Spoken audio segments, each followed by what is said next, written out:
She's a flight attendant turned author who literally started her book on cocktail napkins during her cross-country flights. And now, in addition to putting a book into the world, we may soon be watching its screen adaptation as our in-flight entertainment. TJ Newman, welcome to the middle. Thank you so much for having me, Ashley. Of course. Okay, so the book is Falling. Tell me all about it without giving too much away. Falling tells the story of Coastal Airways Flight 416, a flight from Los Angeles to New York. And what the passengers on board this flight don't know is that just before they took off, the family of their captain has been kidnapped. And he, the pilot of the aircraft, has been told that if he doesn't crash the plane, they will be killed. So then the book follows the valiant efforts of the crew in the air and the passengers in the air and the FBI and the family on the ground to attempt to do the impossible. Okay, so I need to know what inspired the plot. Did something happen? Was there ever any situations, or is this just truly all your imagination? It's truly all my imagination, but the spark, the initial idea for the story came to me at work. I was a flight attendant for 10 years and I was working a flight from LA to New York, which was my favorite route. It was a red eye. And I'm standing at the front of the cabin, looking out into the aircraft, and it's a red eye. Everyone's asleep. It's dark, it's cold, it's quiet. And I have this thought that their lives, all of our lives, are in the hands of the pilots.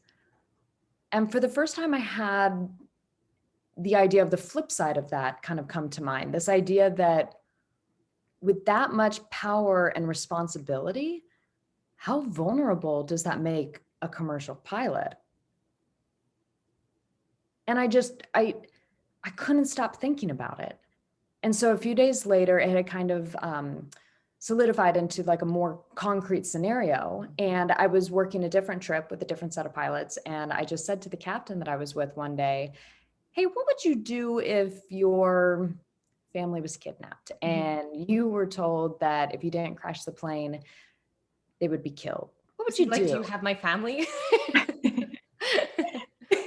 Well, the look on his face, I mean, it told me everything. Yeah. He didn't say anything.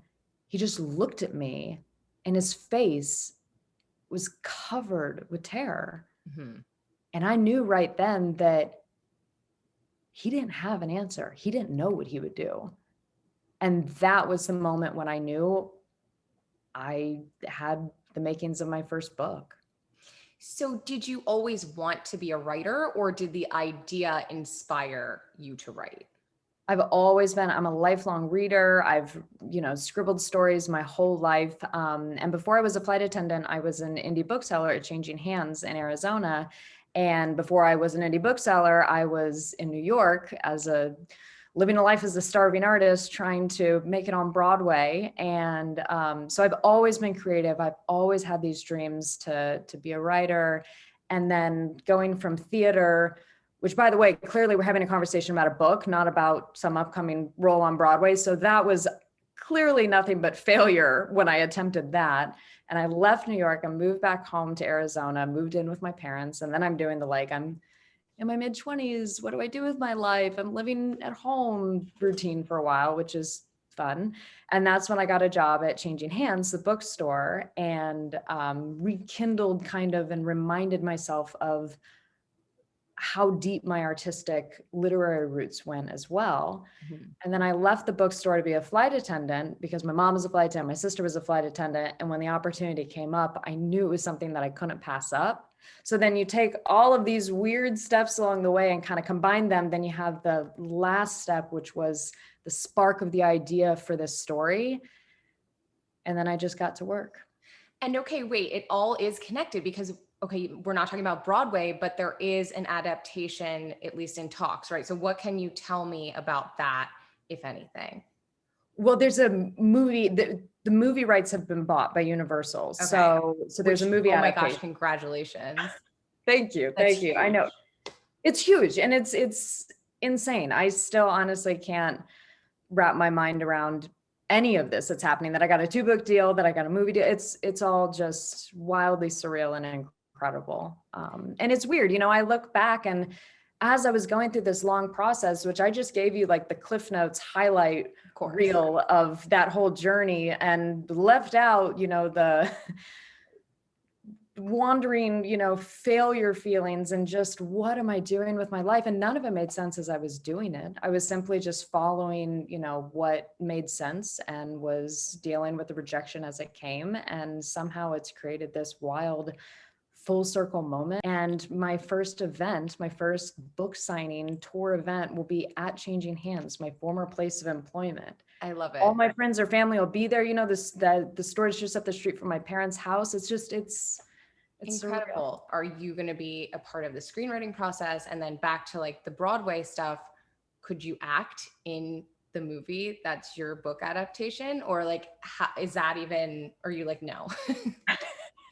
I think I'm sworn to secrecy on a lot of the film stuff, so there's Okay. not too terribly much that I can say, but I know that they're in the process of looking for the right director, the right writers, the right team, and getting that all in place.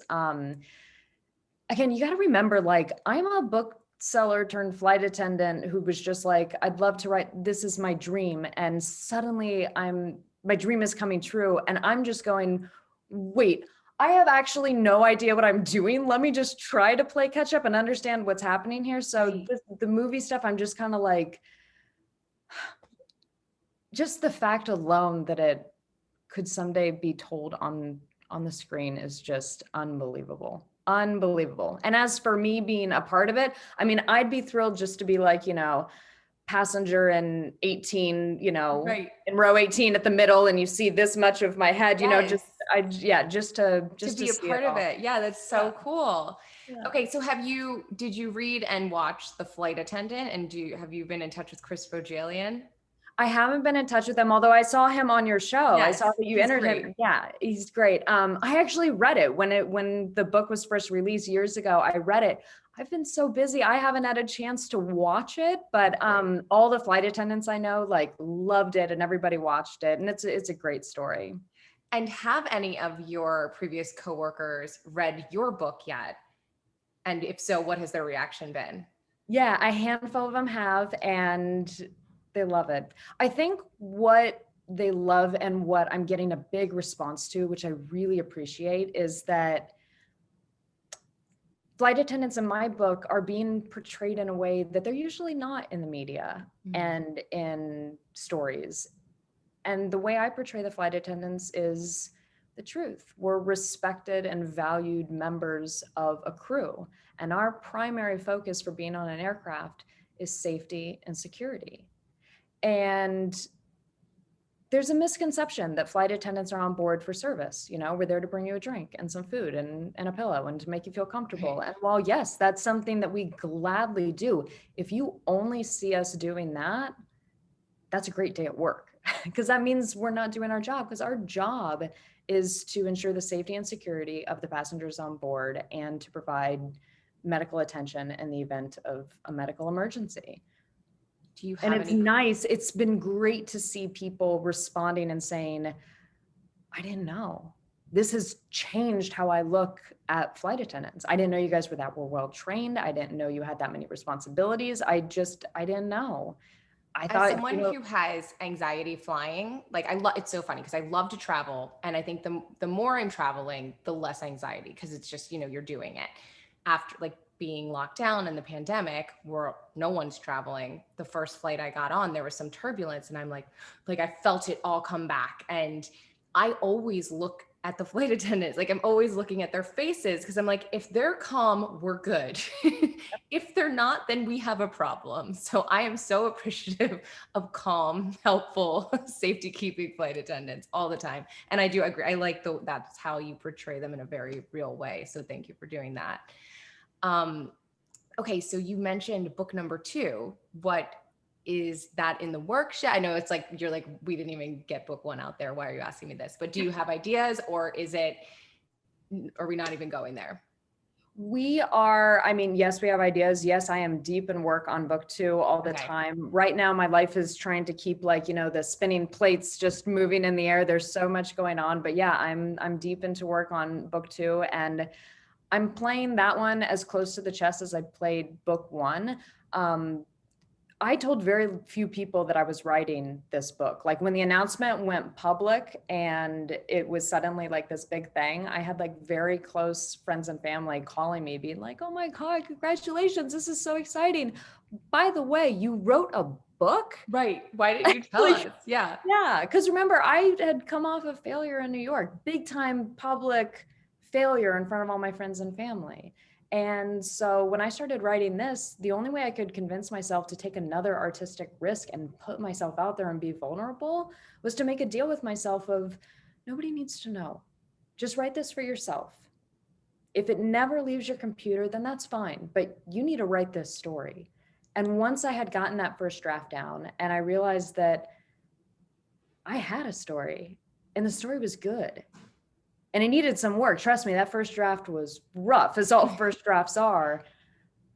But I knew that then I just incrementally, wanted to just make it better and then see if I could get it out into the world. And so here we are. But along that process, I told people on a need to know basis. Mhm. If I needed help or needed something, then I told people. But for the most part, I kept this very private and very, very, very personally private. So second book, I'm also kind of taking that same, because That makes it feels less scary if it's just you. So that's Yeah. the tact I'm taking. But that's so impressive. As someone who can't keep anything to myself, that's super impressive because you're spending so much time. Like this book is your baby. And that to not be like, when people are like, what are you doing? You're like, And Like, what that's do you say?